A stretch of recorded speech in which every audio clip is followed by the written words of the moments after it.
This revolves around the palm tree in London that was hacked to the point in which they thought it was going to die. Its resurrection and the aftermath of the party. So it's the parable of the PENPOLL palm in Hackney. The people peered and politely pointed, practically palpitating at the pathetically plucked and pruned palm. Pedestrians puzzled and perplexed at the pile of the plundered parts and perished plumes prone and prostrate on the pavement. Panic percolated and pandemonium proliferated. The palm was poorly, very poorly. The palm's protectors pondered its position. The prognosis was poor. Post-mortem pending.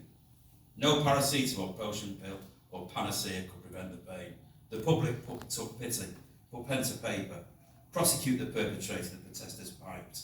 Porridge, yes prison, with no prospect of pardon or parole, is the preferred punishment.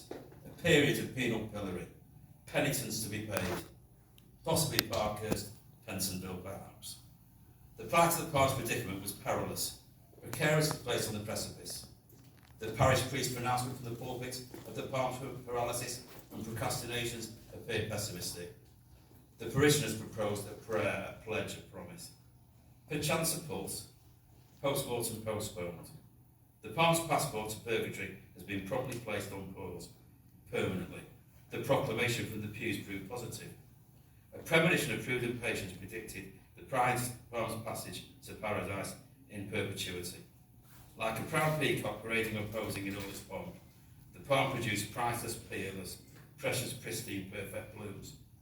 The protagonist's persistence and perseverance prevailed. The palm's preservation is now perennial. Privately and personally, a papal prayer from our pontiff, the Pope, put the palm on the path to prosper in peace. Praise be, Amen. And the moral, don't piss off the PENPOLL parish palm.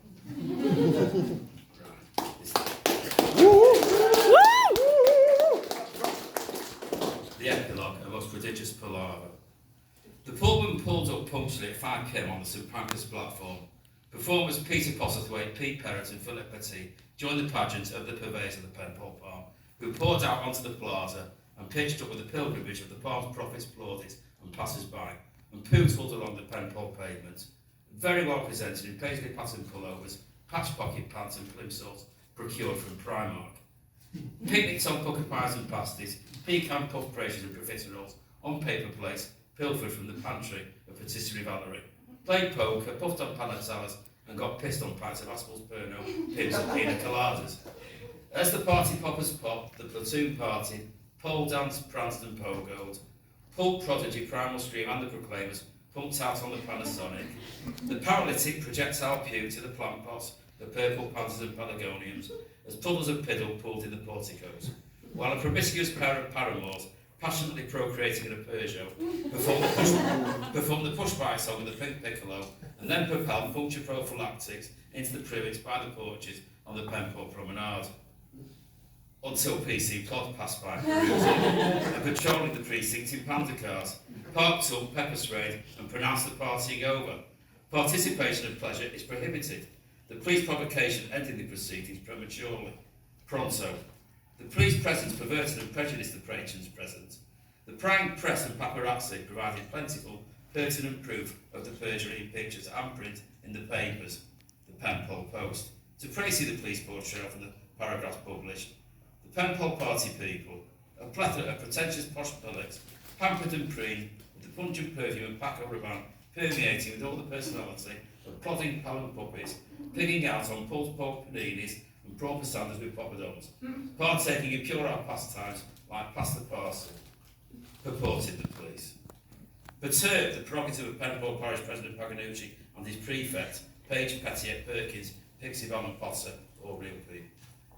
Presided over the post-party police performance, a pantomime of prevarications and platitudes, pernicious propaganda and petulant paranoia as a prerequisite to peddle their pompous plastic permits as permission to patronise the PENPOLL personnel. Peckham provocateur local experimentalist UK is to probe the patently primitive, pernickety, pedantic, pitiless, petty policing.